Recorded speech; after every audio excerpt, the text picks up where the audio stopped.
Bom, e para falar melhor sobre como a robótica e tecnologias em geral são importantes para a educação de jovens e adolescentes no Brasil, eu converso agora com o CEO da MyRobot, Rafael Oliveira. Rafael, seja bem-vindo ao Jornal do PSU, tudo bem? Tudo bem, Adriano? Agradeço aí pela pauta, agradeço aí pela possibilidade de falar um pouquinho sobre robótica. Bom, Rafael, e para a gente começar, o que é robótica? É muito interessante esse tema, né, e essa pergunta sua, porque todo mundo imagina que robótica é um robô, é um humanoide, né?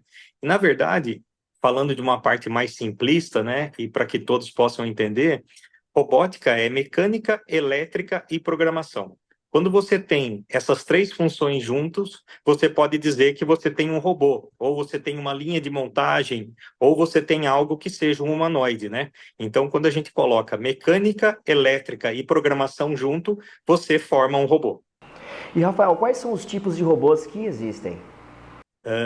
Vamos dizer, né? O mais utilizado é o humanoide, né? Então, você tem humanoide, como você falou mesmo com o Elon Musk, é interessante essa parte, né? Porque demorou-se muito tempo para conseguir um robô com inteligência artificial.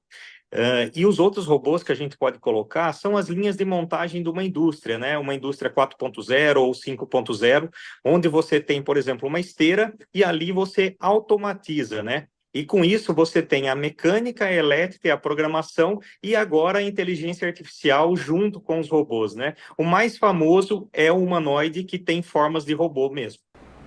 E para a gente entender melhor, o que seria robótica educacional? Boa pergunta. Robótica educacional nada mais é do que uma ciência onde você ensina as crianças, jovens, adolescentes e adultos sobre a questão da programação. Então é bem interessante porque quando você faz, ou você começa no início, uma criança, vamos imaginar, de 4 anos, e você começa a introduzir robótica, né? Então você tem um conjunto de peças, essas peças podem ser de madeira, pode ser peças fixas como linha de montagens ou até mesmo como, vamos dizer, peças plásticas. Com isso, você tem os servos motores, os motores, as placas controladoras. Com isso, eu ensino as crianças, os jovens e adolescentes ao quê? A fazer, de repente, um projeto, e nesse projeto a gente faz a programação dele.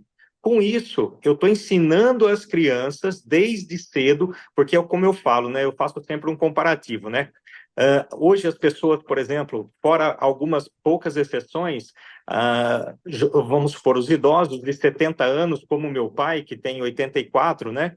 Meu pai, por exemplo, não é da época da tecnologia, então ele não aprendeu com o celular. Com isso, fica muito mais difícil para que ele aprenda hoje a utilizar o celular. É a mesma coisa da robótica. Se eu começar a introduzir robótica quando a criança não for mais criança e for um adulto de 20 anos, vai ser muito mais difícil.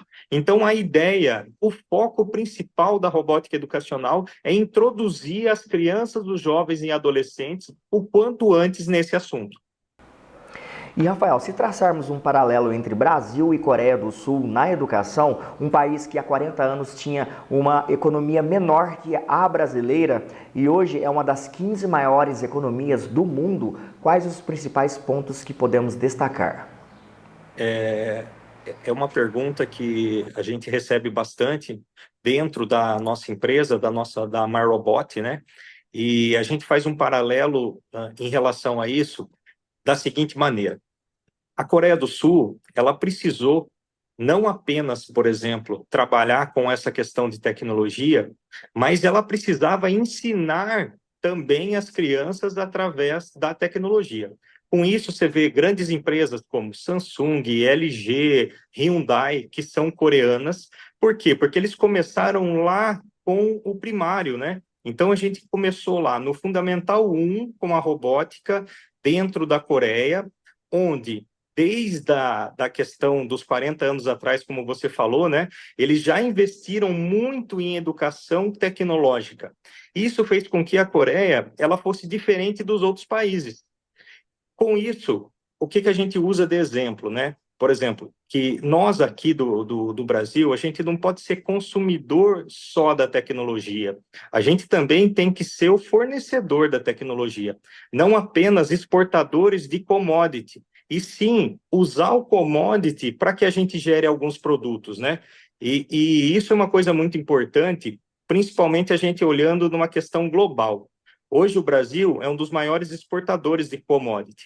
Com a robótica educacional e com a educação tecnológica, a gente pretende fazer com que o país não apenas seja um fornecedor, e sim ele transforme a matéria-prima em algo que seja realmente com um custo-benefício maior.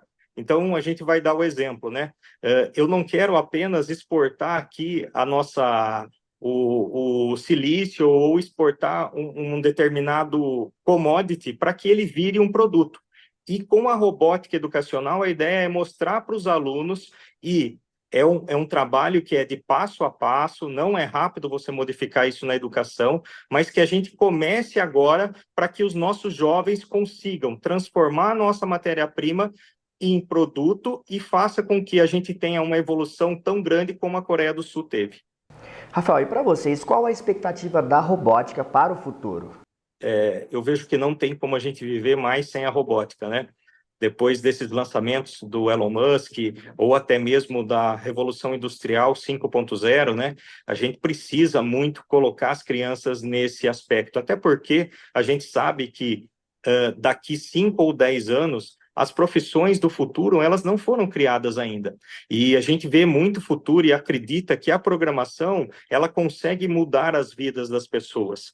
Para isso, eu preciso ensinar as crianças e eu preciso colocar elas nesse mundo da robótica. Eu falo muito das crianças porque é ali que a gente começa com a transformação. Como eu falei, né, não é um processo rápido e por isso a gente tem que começar com as nossas crianças, com os adolescentes. E eu sou um entusiasta muito desse assunto de robótica porque sei que a robótica e a educação transformou a minha vida. E também eu gostaria de transformar a vida de outras pessoas. Bom, Rafael, e teria algum ponto que você gostaria de destacar aqui em nossa entrevista? Eu gostaria muito de falar sobre o investimento, principalmente no público, né? Eu vejo que o público, no caso, os governantes, os prefeitos, o presidente, a gente vê muito que a gente precisa do investimento tecnológico e que a gente comece a ensinar as crianças de uma maneira diferente, não só através da robótica, né?